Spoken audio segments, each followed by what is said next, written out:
నిన్న కేబినెట్ చారిత్రాత్మకమైనటువంటి ఒక నిర్ణయాన్ని తీసుకుని అందులో నేను భాగస్వామి కావడం అనేటువంటిది ఒక రైతు బిడ్డగా నేను చాలా సంతోషపడతా ఉన్నాను. వ్యక్తిగతంగా నాకు చాలా ఆనందాన్ని ఇచ్చింది.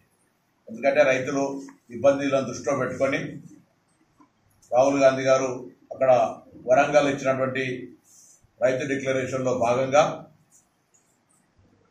రుణమాఫీ 2 లక్షల రూపాయలని చేయాలనే నిర్ణయాన్ని నిన్న మంత్రివర్గ తీర్మానం ఆమోదం చేసింది. దాని విధి విధానాలను త్వరలో జీవో ఇస్తారు.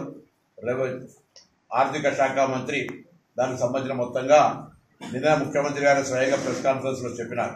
దానికి సంబంధించి భవిష్యత్ అంటే ఏ తేదీ నుంచి అమలవుతాయి, ఏ విధంగా బ్యాంకులలో దానికి సంబంధించిన జమ చేయబడతాయి, ఫేజ్ బ్యానర్ కాదు, గతంలో పావుల అటు ఇచ్చినట్టు కాకుండా ఒకేసారి మొత్తంలో దానికి సంబంధించినటువంటి అమౌంట్ను రైతులకు ముట్టజెప్పాలనేటువంటి నిర్ణయం తీసుకొని ఆ దిశ లోపల కార్యక్రమం కొనసాగుతోంది. నిన్న కేబినెట్ సమావేశం జరిగింది. కేబినెట్ సమావేశం తర్వాత మిగతా ప్రక్రియ ముందుకు తీసుకుపోయే విధంగా ప్రభుత్వం చర్యలు తీసుకుంటే తొందరలోనే జీవో వస్తే జీవో కార్యక్రమం కొనసాగుతోంది. నిన్న కేబినెట్ సమావేశం జరిగింది. కేబినెట్ సమావేశం తర్వాత మిగతా ప్రక్రియ ముందుకు తీసుకుపోయే విధంగా ప్రభుత్వం చర్యలు తీసుకుంటే తొందరలోనే జీవో వస్తే జీవో తర్వాత ఎగ్జిక్యూషన్ స్టార్ట్ అవుతుందనే మాట కూడా సందర్భంగా తెలియజేస్తా ఉన్నాను.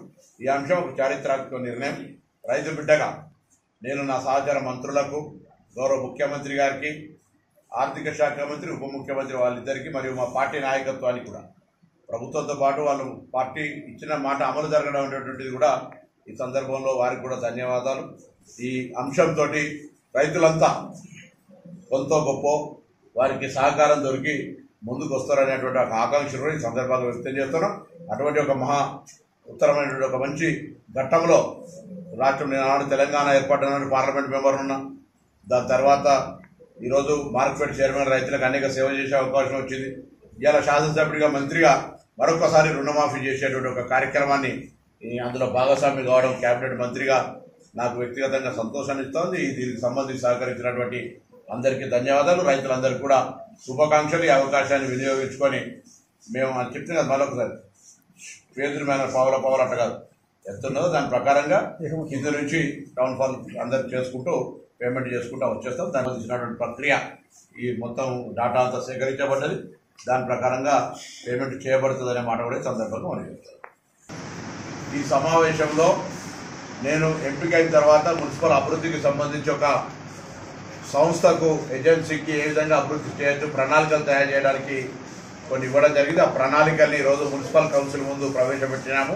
దాని ఆధారితంగా ఒక ఫైనల్ నివేదిక తయారు చేసి ప్రభుత్వం దృష్టికి తీసుకుపోయి అలా ఫేజ్ 1, ఫేజ్ 2, ఫేజ్ 3 ఎట్లా ఏ విధంగా ఆ విధంగా అయితే ముందుగా రోడ్స్ డెవలప్మెంట్ కావచ్చు, డ్రింకింగ్ వాటర్ కావచ్చు నివేదించినారు. దాని ప్రకారంగా మున్సిపల్ని భవిష్యత్తులో వివిధ రకాలుగా అభివృద్ధి చేయడానికి ఒక ప్రణాళిక తయారు చేస్తున్నాం. ఇది ప్రణాళిక స్టేజ్ మాత్రమే. మరిన్ని వీడియోస్ కోసం ఛానల్ ని సబ్స్క్రైబ్ చేయండి. లేటెస్ట్ అప్డేట్స్ కోసం వాట్సాప్ ఛానల్ ని ఫాలో చేయండి. అండ్ లింక్ డిస్క్రిప్షన్ లో ఉంది.